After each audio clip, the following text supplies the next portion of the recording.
तो आज का हमारा जो चैप्टर है उसमें है बापू का पत्र। उसमें बापू ने पत्र लिखा है और किसको लिखा है, ये जेल में, जब बापू जेल में थे तब उन्होंने यह पत्र लिखा था और ये है पत्र अपने बेटे को लिखा था उन्होंने। उनके बेटे का नाम था मणिलाल। उनकी याद, जब उनको याद आ रही थी उनकी, तो उन्होंने उनको मतलब पत्र लिखा। क्या लिखा, इस पत्र में क्या लिखा उन्होंने, ये हम अब इसमें पढ़ेंगे, ठीक है।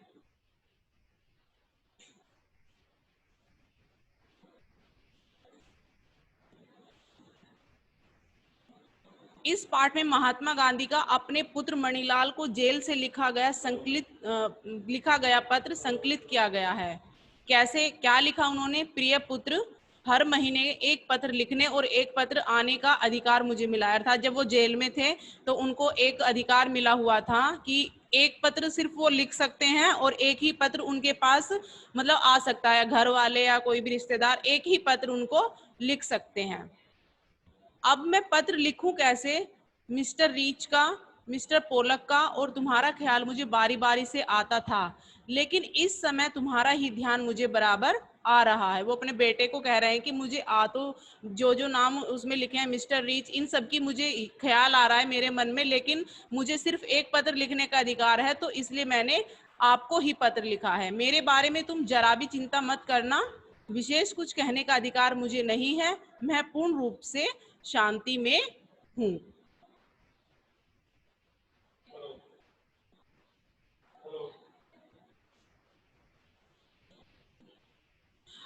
आशा है कि बात अच्छी हो गई होंगी। मुझे मालूम है कि तुम्हारे कुछ पत्र यहाँ आए हैं, लेकिन वे मुझे नहीं दिए गए।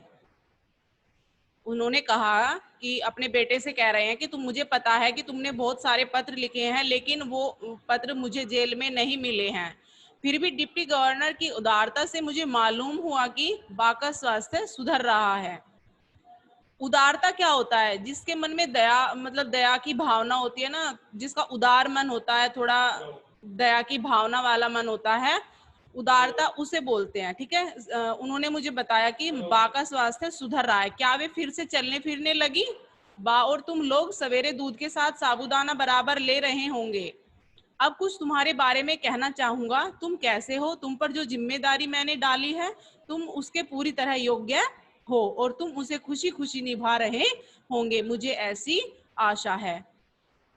मैं यह जानता हूं कि तुम्हें अपनी शिक्षा के प्रति असंतोष है। जेल में मैंने यहाँ खूब पढ़ा है, इससे मैं यह समझता हूँ कि केवल अक्षर ज्ञान ही शिक्षा नहीं है और हमें आंखें बंद करके काम नहीं करना चाहिए। सच्ची शिक्षा तो चरित्र निर्माण और कर्तव्य का बोध है। अर्थात वो क्या कहना चाह रहे हैं कि सच्ची जो शिक्षा है केवल वो ही नहीं कि जो हम किताबों से पढ़ रहे हैं और उसी का ज्ञान हम ले रहे हैं, वो ही एक शिक्षा नहीं है। खाली हमारा जो चरित्र है, जो हमारा जो करैक्टर जो भी होता है, उससे भी हमारा जो है शिक्षित होना या ना होना दर्शाता है ना। यह, यदि यह दृष्टिकोण सही है और मेरे विचार से यह बिल्कुल सही है, तो तुम सच्ची शिक्षा प्राप्त कर रहे हो। आजकल तुम्हें अपनी बीमार माँ की सेवा का अवसर मिला है, रामदास और देवदास को भी तुम संभाल रहे हो। यदि यह काम तुम अच्छी तरह और खुशी खुशी कर रहे हो तो तुम्हारी आधी शिक्षा इसी के द्वारा ही पूरी हो जाती है। तो उन्होंने क्या कहा कि जैसे तुम माँ की सेवा कर रहे हो अपनी माँ की, आधी शिक्षा तो तुम्हारी यहीं पे पूरी हो जाती है। ये नहीं कि तुम किताबी कीड़ा बन जाओ और किताबों का ही ज्ञान ले लो, वही एक शिक्षा नहीं होती है। जब तुम अपने से जैसे माँ बाप की सेवा नहीं करोगे तो क्या तुम शिक्षित हो? ऐसा गांधी जी उनको बता रहे हैं कि जब तुम अपनी माँ की सेवा कर रहे हो तो तुम्हारी आधी शिक्षा यहीं पे पूरी हो जाती है, ठीक है। एक बात मैं कहना चाहता हूं कि आमोद प्रमोद एक निश्चित आयु तक ही शोभा देता है। आमोद प्रमोद क्या होता है? आमोद प्रमोद होता है जिसे हम हंसी मजाक में बातें कर लेते हैं, वो उस विषय में कहना चाह रहे हैं कि आमोद प्रमोद एक निश्चित आयु तक ही शोभा देते हैं। 12 वर्ष की उम्र के बाद बच्चों में जिम्मेदारी और कर्तव्य का भाव होना चाहिए। उन्हें अपने आचार विचार में सत्य और अहिंसा के प्रयोग की चेष्टा करनी चाहिए और यह भी जो करते हैं ये भी भार समझकर नहीं करें, बल्कि एक आनंद का अनुभव करते हुए करें। यह आनंद कृत्रिम भी होना चाहिए और कृत्रिम भी होना चाहिए और सरल भी। ठीक है।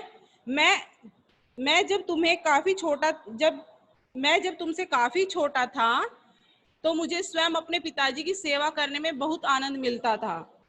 12 वर्ष की आयु के बाद आमोद प्रमोद का बहुत ही कम बल्कि नहीं के बराबर मुझे अवसर मिला है।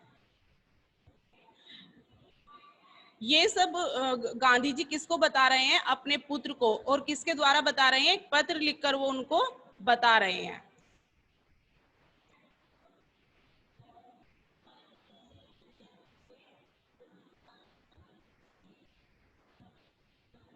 ठीक है। संसार में 3 बातें बड़ी महत्वपूर्ण हैं। इन्हें प्राप्त कर तुम संसार में किसी भी कोने में जाओगे तो अपना निर्वाह कर सकोगे। ये 3 बातें हैं: अपनी आत्मा का, अपने आप का और ईश्वर का सच्चा ज्ञान प्राप्त करना। ठीक है। अपनी आत्मा का, अपने मन का, अपने आप का, ईश्वर का सच्चा ज्ञान प्राप्त करना। इसका मतलब यह नहीं कि तुम्हें अक्षर ज्ञान नहीं मिलेगा, वह तो मिलेगा ही, लेकिन तुम उसी की चिंता करो, यह मैं नहीं चाहता। इसके लिए तुम्हारे पास बहुत समय है। अक्षर ज्ञान तो इसलिए होता है कि जो कुछ तुम्हें मिला है उसे तुम दूसरों को दे सको। अक्षर ज्ञान किस लिए होता है कि जब हम पढ़ते हैं तो हम दूसरों को ज्ञान देते हैं, लेकिन जो दूसरी शिक्षा होती है, जो हमारे मन की शिक्षा होती है, ठीक है ना, जो हमारे चरित्र की शिक्षा होती है, वो तो हमारे लिए ही झलकती है। हम उसको किसी को दे सकते हैं, लेकिन जो हम करते हैं वो दूसरों को झलकती है। वो शिक्षा अलग होती है, किताबी शिक्षा से अलग होती है। हमारी किताबी शिक्षा जब हम पढ़ते हैं तो हमारी वो किताबी शिक्षा ही पूरी शिक्षा नहीं है। जब तक हम अपने कर्तव्यों को नहीं समझ पाएंगे, अपनी जिम्मेदारी को नहीं समझ पाएंगे, तब तक हमारी शिक्षा पूरी नहीं होती है। ठीक है ना। ये नहीं कि हम पढ़ लिख के कुछ बड़े बन गए हैं और घर पे माँ बाप ऐसे ही हैं, तो वो शिक्षा हमारी शिक्षिता को नहीं दर्शाती है। ठीक है ना। गांधी जी यही कहना चाह रहे हैं पत्र में कि हमारी शिक्षा जब भी पूर्ण होती है जब हम अपने कर्तव्यों को, जिम्मेदारियों को, सभी को हम समझ लेते हैं।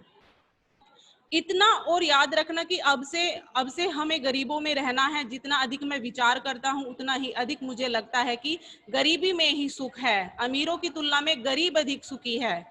खेत में घास और गड्ढा खोदने में पूरा समय देना, भविष्य में हमें अपना जीवन निर्वाह इसी से करना है। मेरी इच्छा है कि अपने परिवार में तुम एक योग्य किसान बनो। सभी औजारों को सदा साफ और सुव्यवस्थित रखना। अक्षर ज्ञान में गणित और संस्कृत पर पूरा ध्यान देना। भविष्य में संस्कृत तुम्हारे लिए बहुत उपयोगी सिद्ध होगी। ये दोनों विषय बड़ी उम्र में सीखना कठिन है। संगीत में भी बराबर रुचि रखना। तुम्हें हिंदी, गुजराती और अंग्रेजी के चुने हुए भजनों एवं कविताओं का एक संग्रह तैयार करना है। वर्ष के अंत में तुम्हें अपना यह संग्रह बहुत मूल्यवान प्रतीत होगा। काम की अधिकता से मनुष्य को घबराना नहीं चाहिए, नहीं यह सोचना चाहिए कि यह कैसे होगा।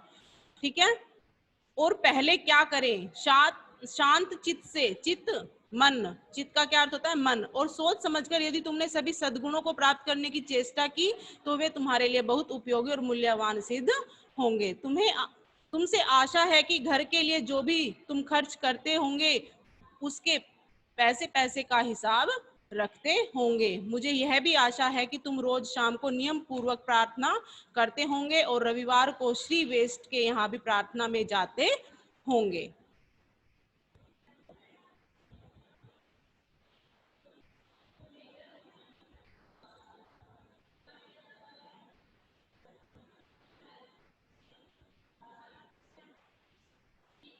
ठीक है। और रविवार को श्री वेश के यहाँ भी प्रार्थना में जाते होंगे। सूर्योदय से पहले उठकर प्रार्थना करना बहुत ही अच्छा होता है। प्रयत्न पूर्वक एक निश्चित समय पर ही प्रार्थना करनी चाहिए। यह नियमितता तुम्हें अपने जीवन में आगे चलकर बड़ी सहायक सिद्ध होगी। तुम्हारा पिता मोहनदास। मोहनदास, उन्होंने अपना आधा नाम लिखा है, पूरा नहीं लिखा है, महात्मा गांधी जी ने। और नीचे लिखा है, महात्मा गांधी जी ने सत्य की खोज में कहा है, सत्य एक विशाल वृक्ष है, उसकी ज्यों ज्यों सेवा की जाती है त्यों त्यों उसमें अनेक फल आते हुए नजर आते हैं, उनका अंत ही नहीं होता। गांधी जी ने विश्वास और अंधविश्वास के बारे में बताया है। विश्वास को हमें हमेशा तर्क से तोलना चाहिए। जब विश्वास अंधा हो जाता है तो वह मर जाता है। ठीक है। उसके बाद नीचे शब्द संग्रह में दिया हुआ है, जैसे ये आपको नोटबुक में करने हैं जो नीचे दिख रहे हैं आपको। ठीक है, ये सब आपको नोटबुक में करने। शब्दार्थ, आमोद प्रमोद, मन प्रसन्न करने या बहलाने के लिए किए जाने वाले, ठीक है ना, कार्य जो हंसी मजाक होते हैं। कृत्रिम, नकली या बनावटी दृष्टिकोण, नजरिया, निर्वाह, गुजारा करना, संग्रह, एकत्रित करना। ठीक है।